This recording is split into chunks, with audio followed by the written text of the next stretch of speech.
కరీంనగర్ జిల్లాకు వెళ్దాం.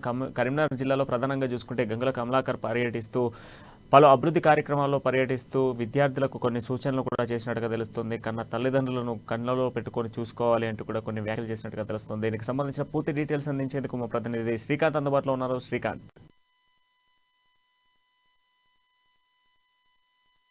మాదక ద్రవ్యాలు, మత్తు పదార్థాలు, గంజాయి లాంటి ఇటీవల కరీంనగర్ పట్టణంలో పెద్ద ఎత్తున విచ్చలవిడిగా ఆ, సరఫరా జరుగుతున్నాయి.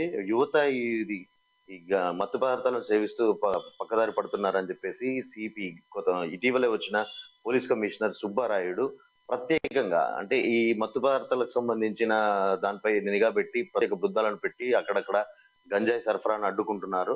ఆ మధ్య ఈ ఈ సేవించే వారితో పాటు కొనుగోలుదారులను కూడా అదుపులోకి తీసుకొని కౌన్సిలింగ్ ప్రోగ్రామ్ ఏర్పాటు చేశారు. ఈ రోజు ప్రేరణ 2023 పేరుతో పెద్ద ఎత్తున ఒక యూత్ కి ఒక మెసేజ్ ఇచ్చే విధంగా, వాళ్ళకి ఒక దిశానిర్దేశం చేసే విధంగా ఒక పెద్ద ప్రోగ్రామ్ ఆర్గనైజ్ చేస్తారు. ఈ ప్రోగ్రామ్ లో దాదాపు 1000 మందికి పైగా యువకులు ప్రత్యక్షంగా హాజరవ్వడం కాకుండా పరోక్షంగా కూడా జూమ్ కాల్ లాంటి అదే ఎల్ఈడి స్క్రీన్స్ అవి ఏర్పాటు చేసి పెద్ద ఎత్తున కరీంనగర్ పట్టణంలో యువత మత్తు పదార్థాలకు బానిస అవ్వకూడదు అనే సందేశం ఇవ్వడానికి ప్రత్యేకంగా ప్రముఖ నవల రచయిత యండమూరి వీరేంద్రనాథ్ స్పీచ్ మంచి వక్త కూడా ఆయన ప్రత్యేకంగా కొందరు వక్తలను గెస్టులుగా తీసుకుని వాళ్ళను ప్రత్యేకంగా ఆహ్వానించి వారితో యువతకి ఎలాంటి సందేశం అంటే మత్తు పదార్థాల వైపు వెళ్లకుండా తమ భవిష్యత్తు నాశనం చేసుకోకుండా దిశానిర్దేశం చేసే విధంగా ఒక ప్రోగ్రామ్ ఆర్గనైజ్ చేశారు. ఈ ప్రోగ్రామ్ ఆర్గనైజ్ చేసిన ముఖ్య అతిథిగా హాజరైన గంగుల కమలాకర్ తన బాల్యంలో జరిగిన సంఘటనలు కొన్ని గుర్తు చేసుకుంటూ యువత పెడదరిన పట్టకూడదు, గంజాయి లాంటి అట్లాంటి వాటికి దూరంగా ఉండండి, వాటి ఈ ఏజ్ లో అట్లాగే ఉంటుంది, అలా కాకుండా ఈ మధ్య పేటరేగిపోతున్న ఈ లోన్ యాప్స్ అట్లాంటి వాటికి ఎలాగా మీరు వాళ్ళు డబ్బులు ఇస్తున్నారని చెప్పేసి మీరు తీసుకోకూడదు, వీటి మీద అవగాహన కల్పించే విధంగా. అదే కాకుండా ఈ గంజాయి లాంటి అంటే చెడు వ్యసనాలకు యువత దూరంగా ఉండాలని చెప్పేసి ఒక ప్రతిష్టాత్మక సందేశం ఇవ్వడానికి ప్రత్యేకంగా హాజరయ్యి యువతను దిశానిర్దేశం చేశారు ప్రణయ్.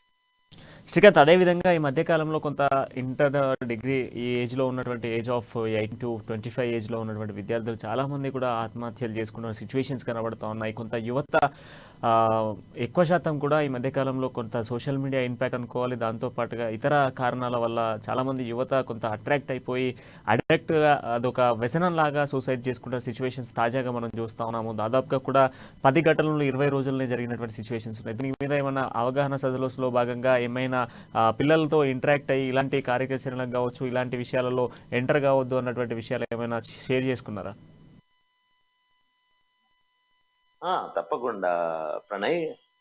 ప్రత్యేకంగా సిపి సుబ్బారాయుడు ఇటీవలే కరీంనగర్ కమిషనర్ గా చార్జ్ తీసుకున్నారు. ఈయన ప్రత్యేకంగా యువతను టార్గెట్ చేసి యువత మత్తు పదార్థాలకు బానిస అవ్వకుండా, అంటే ఈ మధ్య తను చార్జ్ తీసుకున్న క్రమంలో ఇలాంటి ఘటనలు గంజాయి లాంటి డ్రగ్స్, మాదక ద్రవ్యాలకు సంబంధించిన కేసులు ఎక్కువగా రావడంతో దాన్ని ప్రత్యేకంగా దీనిపైన ఫోకస్ చేసిన సుబ్బారాయుడు యువతలో మార్పు దిశగా పెద్ద ప్రోగ్రామ్ కండక్ట్ చేశారు.